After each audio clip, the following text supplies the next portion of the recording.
दोस्तों पिछले लेसन में मैंने आप लोगों को फ़िल्टर गैलरी के हवाले से बताया। हम लोगों ने देखा कि कितने खूबसूरत फ़िल्टर्स हमारे पास फ़ोटोशॉप के अंदर अवेलेबल हैं, जिनकी मदद से हम अपनी पिक्चर्स को बहुत ही खूबसूरत इफ़ेक्ट्स दे सकते हैं। इस लेसन में मैं आप लोगों को बताने लगा हूँ एक थर्ड पार्टी प्लगइन के बारे में। दोस्तों, थर्ड पार्टी प्लगइन का मतलब ये है कि ऐसे फ़िल्टर्स या ऐसे इफ़ेक्ट्स जो कि फ़ोटोशॉप में वैसे नॉर्मली तो मौजूद नहीं होते, यानी कि बाय डिफ़ॉल्ट नहीं होते, लेकिन इनको आप बहुत ही आराम से गूगल वगैरह से डाउनलोड करके फ़ोटोशॉप के साथ इस्तेमाल कर सकते हैं और इनकी मदद से बिल्कुल उसी तरह जैसे फ़ोटोशॉप की फ़िल्टर गैलरी हमने देखी, हम इन्हीं सॉफ्टवेयर्स की मदद से भी, इन छोटे-छोटे प्लगइन्स की मदद से भी बहुत खूबसूरत इफ़ेक्ट्स जो हैं वो फ़ोटोशॉप के लिए हासिल कर सकते हैं। तो दोस्तों इस लेसन में मैं आप लोगों को जिस प्लगइन के बारे में बताने लगा हूँ या जिस थर्ड पार्टी प्लगइन के बारे में बताने लगा हूँ उसका नाम है इमेजनॉमिक पोर्ट्रेचर। दोस्तों ये जो इमेजनॉमिक पोर्ट्रेचर है, ये एक मैजिशियन है। मैं इसको मैजिशियन इसलिए कह रहा हूँ क्योंकि ये ऐसा प्लगइन है, ऐसा फ़िल्टर है जिसकी मदद से हम सिर्फ़ एक सिंगल क्लिक की मदद से अपनी पिक्चर को नीट एंड क्लीन कर सकते हैं। आप इस वक्त स्क्रीन के ऊपर एक इमेज देख रहे हैं, ये एक फीमेल फेस का इमेज है, एक पोर्ट्रेट है फीमेल। आप देख सकते हैं कि स्किन के ऊपर कुछ प्रॉब्लम्स हैं। हम इमेजनॉमिक पोर्ट्रेचर की मदद से इस लेसन के अंदर इस पोर्ट्रेट को ट्रीट करेंगे और डिफरेंट इफेक्ट्स लगाने की कोशिश करेंगे। तो चलें चलते हैं फ़ोटोशॉप की तरफ और लर्न करते हैं इमेजनॉमिक पोर्ट्रेचर। दोस्तों ये इमेज मैंने आप लोगों के लिए ओपन कर रखा है। सबसे पहले मैं इसको फ़ोटोशॉप में ले जाके ओपन करता हूँ, ड्रैग एंड ड्रॉप करता हूँ। जब आप ये इमेजनॉमिक पोर्ट्रेचर और इस जैसे कुछ डिफरेंट जो थर्ड पार्टी प्लगइन्स हैं इनको इंस्टॉल करते हैं, तो अमूमी तौर पे, आम तौर पे ये यहाँ पे आपकी फ़िल्टर गैलरी में नीचे करके यहाँ पे दिखाई दे रहे होते हैं। जैसे कि अभी मैं फ़िल्टर गैलरी में मैं ये जो इमेजनॉमिक पोर्ट्रेचर है इसको मैं इंस्टॉल कर चुका हूँ यहाँ पे अपने पीसी में। लिहाज़ा यहाँ पे आप देख सकते हैं कि फ़िल्टर में मैं जैसे ही आता हूँ तो यहाँ पे नीचे इमेजनॉमिक पोर्ट्रेचर नज़र आ रहा है। इसके ऊपर मैं जैसे ही क्लिक करूँगा तो दोस्तों ये एक नई विंडो मेरे लिए ओपन कर देगा जिसमें कुछ इस किस्म की शक्ल होगी। अब ये हमारे सामने बेसिकली फ़ोटोशॉप के अंदर ही एक नई विंडो ओपन हो गई है पोर्ट्रेचर की। अच्छा दोस्तों, इसका थोड़ा-सा मैं आपको जल्दी से एक इंटरफ़ेस के हवाले से इन्फॉर्मेशन देता हूँ। लेफ़्ट साइड पे यहाँ पे ये आपके पास कुछ वेरिएबल्स हैं, कुछ ऐसी वैल्यूज़ हैं जिनको आप खुद से चेंज कर सकते हैं। यहाँ पे कुछ बाय डिफ़ॉल्ट सेटिंग्स दी गई हैं, जो कि ऐसी सेटिंग्स हैं कि जिनकी मदद से आप जस्ट सिंगल वन क्लिक से आप अपने इमेज को साफ़ कर सकते हैं, नीट क्लीन कर सकते हैं और खूबसूरत बना सकते हैं। इसके अलावा ये हमारे सामने हमारा जो इमेज वाली विंडो है, जिसमें हमारा इमेज हमें नज़र आ रहा है। यहाँ पे 3 बटन्स हैं, इन पे ज़रा गौर कीजिएगा। अगर मैं इस बटन पे क्लिक करता हूँ, तो ये मुझे सिर्फ़ मेरा एक इमेज दिखाएगा। अगर मैं इस वाले बटन पे क्लिक करता हूँ तो ये बिफोर ऊपर आ रहा है और आफ्टर नीचे आ रहा है, यानी कि जो भी इफेक्ट होगा यहाँ पे क्लिक करने से वो यहाँ पे हमें इस वाली विंडो में नजर आ रहा होगा और यहाँ पे हमारा ओरिजिनल इमेज इस वाली ऊपर वाली विंडो में हमें दिखाई देगा। बिल्कुल इसी तरह से अगर मैं इस वाले बटन पर क्लिक करूं तो ये देखें, यहाँ पे ये जो है ये बिफोर वाली विंडो है और ये जो है ये आफ्टर वाली विंडो है। यानी कि यहाँ पे मेरा ओरिजिनल इमेज दिखाई दे रहा है और यहाँ पे वो इमेज दिखाई देगा जो मैं बेसिकली यहाँ से अचीव करूंगा। अच्छा जी, इसके अलावा यहाँ से आप जनाबी अली अपने इमेज को जो है वो ज़ूम इन और ज़ूम आउट कर सकते हैं। जिस तरह से ये आप देख सकते हैं, मैंने इस वक़्त इसको 100% जो है वो ज़ूम इन कर लिया है। इसी तरह से मैं इसको यहाँ से ज़ूम आउट भी कर सकता हूँ। अच्छा जी, ये ओके का बटन हम तब क्लिक करेंगे जब हम अपने रिक्वायर्ड रिज़ल्ट्स अचीव कर चुके होंगे। अगर आप चाहें कि आप इसको कैंसल करना चाहें और अगर आप चाहें कि नहीं आप इसको बंद कर दें, तो फिर आप यहाँ से कैंसल के बटन पे भी क्लिक कर सकते हैं। अच्छा दोस्तों, यहाँ पे ये 2 बटन और मैं आपको बताना चाहूँगा, बड़े इंपॉर्टेंट हैं। यहाँ पे लिखा हुआ है सेम लेयर और इसमें एक चेक बॉक्स बना हुआ है। यहाँ पे लिखा हुआ है जी न्यू लेयर और इसमें भी एक चेक बॉक्स बना हुआ है।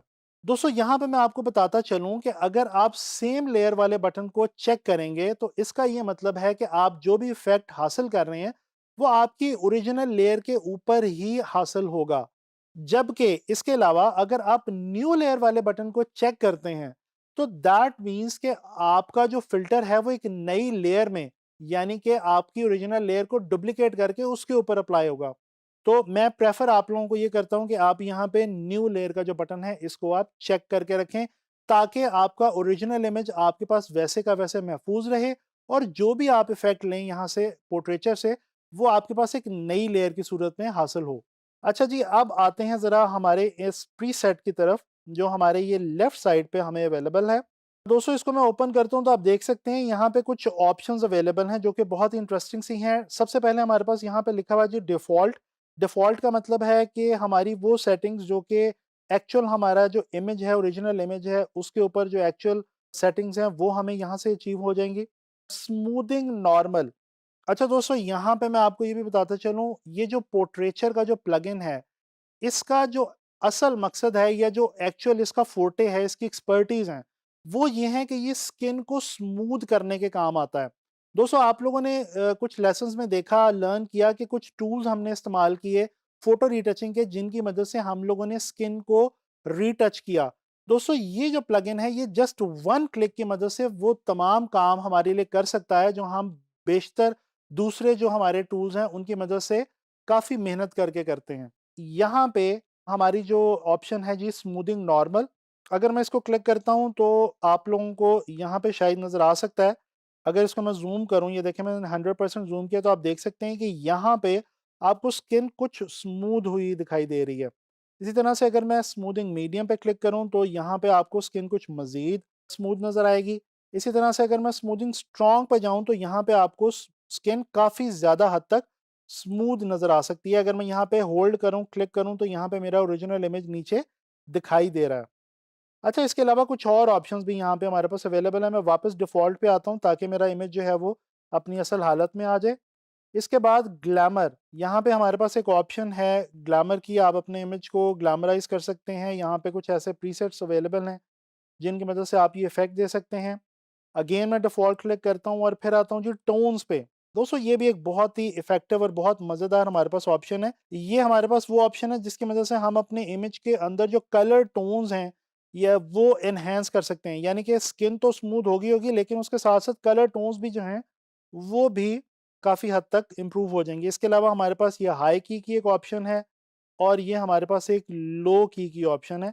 तो ये डिफरेंट ऑप्शंस हम डिफरेंट हालात में जो है वो इस्तेमाल कर सकते हैं। अच्छा, इसके अलावा अगर हम यहाँ पे नीचे आ जाएँ, यहाँ से मैं इसको नॉर्मल जो है वो क्लिक कर लेता हूँ, या चलें इसको मैं यहाँ से डिफ़ॉल्ट रखता हूँ और अब मैं यहाँ से आपको कुछ ये वाली ऑप्शंस बताना चाह रहा हूँ जो कि हम खुद से चेंज कर सकते हैं, वेरिएबल्स। सबसे पहले हमारे पास यहाँ पे मौजूद है जी स्मूथिंग। यहाँ पे आप देखें अगेन वही वाली, यहाँ पे वही वाला बटन जो हमने यहाँ से इस बटन से रिज़ल्ट अचीव किया था, वो यहाँ से भी कर सकते हैं। नॉर्मल क्लिक करेंगे तो ये एक हमारा प्रीसेट बना हुआ आ जाएगा, मीडियम क्लिक करेंगे तो ये कुछ सेटिंग्स खुद ब खुद ही कर लेगा, स्ट्रॉन्ग क्लिक करेंगे तो ये खुद ब खुद ही कुछ चीज़ों को सेट कर लेगा। जबकि मैं अब आता हूँ जी डिफ़ॉल्ट पे। ये देखें यहाँ पे ये कुछ डिग्रीज़ दी गई हैं, फाइन, मीडियम और लार्ज, यानी कि हमारी जो स्किन की स्मूथिंग है, उसके हवाले से ये फाइन, मीडियम और लार्ज के 3 ऑप्शंस हैं। यानी कि हम इन तीनों ऑप्शंस को अगर बढ़ाते हैं तो हमारी स्किन जो है वो काफ़ी हद तक स्मूथ हो जाती है। इसके अलावा ये स्मूथिंग अगेन ये ओवरऑल एक प्रीसेट दिया गया है स्मूथिंग के हवाले से। अगर आप इसकी वैल्यू को कम कर दें तो स्मूथिंग कम हो जाएगी। अगर आप इसकी वैल्यू को बढ़ा दें तो जो स्मूथिंग है वो बढ़ जाएगी। इसके बाद जो कुछ इंपॉर्टेंट चीज़ें हैं दोस्तों, यहाँ पे स्किन मास्क की ऑप्शन है, ये इस वक़्त मैं इसको यहाँ पे ऑफ कर रहा हूँ, क्योंकि अगर आप स्किन मास्क को ऑन रखेंगे तो आपको स्मूथिंग जो है वो नज़र नहीं आएगी। स्किन मास्क को फ़िलहाल मैं यहाँ पे ऑफ रखता हूँ और मैं चलता हूँ एनहांसमेंट्स की तरफ, जो कि बहुत इंपॉर्टेंट हैं। यहाँ पे ये हमें बता रहा है जी शार्पनेस। बाज़ औक़ात जब स्किन स्मूथ होती है तो स्किन के स्मूथ होने के साथ उसकी शार्पनेस लूज़ हो जाती है। इमेज की शार्पनेस जो है वो ख़त्म हो जाती है, तो यहाँ से हम वापस उस शार्पनेस को अचीव कर सकते हैं इस बटन के थ्रू। जैसे कि ये आप देख सकते हैं कि अगर मैं इसको वैल्यू को बढ़ाता हूँ तो मेरा जो इमेज है, ये वापस शार्पनेस की तरफ आना शुरू हो गया है। स्मूथनेस भी बरकरार है, लेकिन शार्पनेस भी मुझे अचीव होना शुरू हो गई है। अच्छा जी, अगर मैं इसके अंदर वार्म्थ ऐड करना चाहूँ तो वो भी मैं यहाँ से ऐड कर सकता हूँ, जो कि मुझे बहुत ध्यान से करनी होगी। अगर करनी हुई तो इसके अलावा मैं वार्म्थ को कम भी कर सकता हूँ। ये देखें जी, ये वार्म्थ को कम किया तो ये इमेज जो है वो हमारा बिल्कुल जो है वो हल्के फीके कलर्स की तरफ चला गया। इसी तरह से हम यहाँ से टिंट्स को चेंज कर सकते हैं और हम यहाँ से ब्राइटनेस बढ़ा सकते हैं और हम यहाँ से जनाब आली कंट्रास्ट भी कम ज़्यादा कर सकते हैं। तो ये देखें, ये मैंने कुछ खुद से सेटिंग्स अभी आप लोगों के लिए की हैं आप लोगों के सामने, और इनसे मैंने एक ख़ास रिज़ल्ट जो है वो एक्वायर किया है। अब मैंने यहाँ पे क्लिक किया हुआ है जी न्यू लेयर का, यहाँ पे मैं क्लिक करता हूँ ओके पे। और अब आप लोग ये देख सकते हैं कि यहाँ पे अगर मैं इस इमेज को ज़ूम करूँ, तो ये देखें ये हमारा इमेज पहले वाला इमेज बिल्कुल नहीं रहा।